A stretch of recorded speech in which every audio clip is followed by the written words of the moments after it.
Canal Street, the shopper's playground. If you know, you know.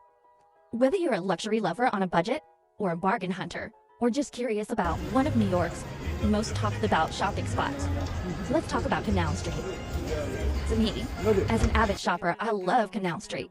You can find a little bit of everything there. The first time I went, I didn't know what to expect. Now, I'm a pro. I love a good deal, and Canal Street is definitely the place to sharpen your bargaining skills.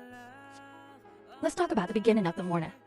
Street vendors usually start setting up at around 10 a.m. each day. How would I know that? Well, because I'm usually looking out the window of my favorite hotel, Walker Tribeca, at 77 Walker Street, planning my shopping strategies before I even leave the room.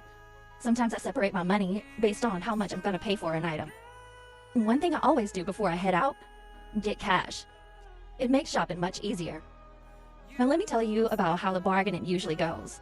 You see, if you see a bag that you like, you ask the vendor how much. They usually say, $180. You respond, oh no, I don't have that. They'll usually ask, okay, what can you do? This is where the fun begins. You throw out your lowest reasonable offer, maybe $40. You throw out your lowest reasonable offer, maybe $40. They'll laugh. Come on, sister.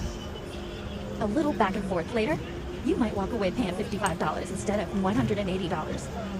That's a $125 save if you did the math. Now, the little Asian ladies are a little different. They're often selling higher quality items and usually don't negotiate much. You may see them walking around with hats on, carrying little pamphlets, quietly asking if you like to follow them to see their merchandise. Personally, I've never heard a bad story about shopping for them, and in my experience, it's always felt safe. As any busy tourist area, though, use common sense, stay aware of your surroundings, and only do what you're comfortable with. Overall, Canal Street is for balling on a budget. If you have expensive tastes, but you don't want to spend the luxury prices, it's definitely worth checking out. People have all kinds of opinions about Canal Street, but one thing is certain, it stays busy. Visitors from all over the world shop there every single day. And if New York truly wanted to go and stop it probably wouldn't be thriving. At the end of the day, Canal Street brings together people from every background, culture, income level, and all who have one thing in common, and that's finding a great deal. So, if you're ever in New York City, stop by Canal Street. Again, all things ivory.